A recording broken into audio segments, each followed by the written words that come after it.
Alors bonjour tout le monde, aujourd'hui je continue le projet de Rabbi Nachman ou bien David à Jérusalem en français. La raison est la suivante, c'est tout simplement parce qu'aujourd'hui dans ce contexte c'est plus facile pour moi de parler en français. Mais grâce à Dieu, avec les technologies qui viennent dans le monde actuellement, il n'y a plus vraiment besoin de s'inquiéter puisque les sous-titres existent et la traduction instantanée est en train de se développer, presque terminée. Donc Baruch Hashem, on n'a plus vraiment de quoi s'inquiéter par rapport à cela. Donc on peut parler dans la langue qu'on veut. De toute manière, c'est aussi Mechouvan Min Hashamayim. C'est aussi pour plusieurs raisons. Bon, alors, comme Rabbi Israël a dit une parole importante, il a dit: je ne veux pas des lamdanim, des gens qui étudient. Je ne veux pas des chassidim, des gens qui prient.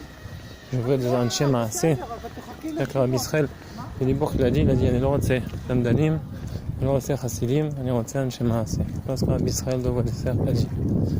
Et moi, ce que j'en ai compris, c'est important de toujours faire la nuance pour ne pas être méfarcem des choses qui ne sont pas exactes.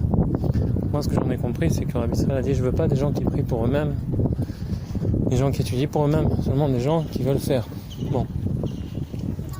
Alors, pour cela, on pourrait penser qu'il faut se construire à un certain niveau pour ensuite pouvoir donner. Ça, c'est la manière matérielle de pouvoir penser. C'est comme une citerne que tu remplis. Si tu l'as pas remplie, tu peux pas donner. Donc, il faut d'abord se remplir et ensuite pouvoir donner. D'accord ? Donc, il y en a qui pensent comme ça. J'ai déjà entendu parler des rabbins de cette manière. C'est une manière respectable de penser. Et encore une fois, moi, c'est le mois de Elul et j'ai fait tchouva vraiment sur ma personne, grâce à Dieu, par le mérite de Rabbi Nachman, et j'ai décidé de ne plus juger les gens, parce qu'on n'a pas le droit de juger les gens. Et la Torah nous dit: ne juge personne avant d'avoir atteint sa position, et comme c'est impossible, alors on ne peut pas juger personne. Rabbi Nachman vient corroborer la chose, donc j'adhère 100% à cette chose-là. Mais je me permets de continuer à parler, d'ailleurs avec beaucoup de gratitude à Akadosh Baruch Hu d'avoir ce nouvel appareil, ce nouveau téléphone qui me permet d'enregistrer avec une meilleure qualité qu'avant, plus de mémoire interne et tout, donc c'est vraiment un kiff.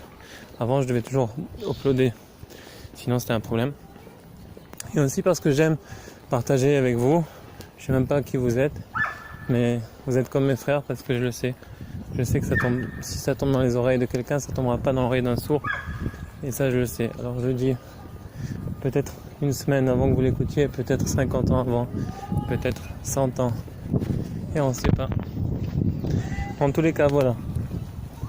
Donc, regardez un petit peu la belle journée. Je crois que ça vaut le coup de regarder cette belle journée, cette belle promenade aussi. Parce que vous regardez ma tête, mais vous voyez pas ce que moi je vois. Ça, c'est ce que je vois. Je trouve que c'est pas mal impressionnant.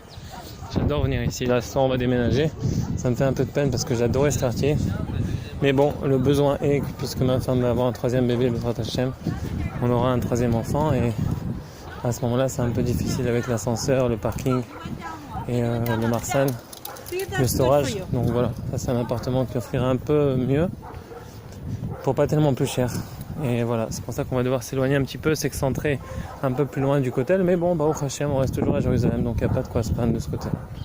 Voilà, donc pour continuer avec ce qu'on discutait, qui était un préambule dans un préambule finalement, comme d'habitude, ça fait partie du truc. Alors on disait quoi ? On disait qu'en fait, là vous voyez les potes, il y a une meute de chiens, assez impressionnante aussi, et ils sont pas attachés. Donc ça c'est le test.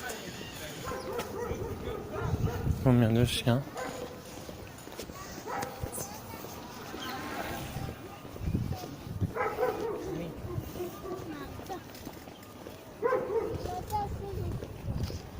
Ouais, donc pas mal de chiens, comme on l'a dit. Et par là, on voit les peurs de chacun. Et il n'y a pas de quoi en avoir honte. Donc c'est aussi un truc, vous voyez, ce qu'on essaie dans ce vidéo de témoigner. C'est vraiment un être humain normal, tu vois. Un Ben Adam qui est vraiment en bas de l'échelle à certains niveaux, qui est vraiment bien à d'autres niveaux, qui est vraiment moyen à d'autres niveaux aussi. Mais on essaye vraiment de faire ce qu'on peut vraiment pour donner une représentation véritable des choses, pas galvaudée, pas prétention, rien du tout, tu vois, juste tout, honnêtement. Je peux même dire tu parce que c'est plus personnel et c'est plus réel aussi. Donc tu vois, en fait, le Rabbi Israël, il a dit, je veux pas des gens, des lamdanim, je veux pas des chassidim, je veux des gens qui font, d'un schéma assez. Moi je l'ai compris, c'est sûr qu'on n'a pas le droit de dire, j'ai compris de la manière suivante, c'est sûr qu'on n'a pas le droit de dire que le Rabbi Israël, il veut pas des gens qui étudient. Quand je dis Rabbi Israël, je dis Rabbi Israël de Vaudesser, le dernier élève de Rabbi Nachman.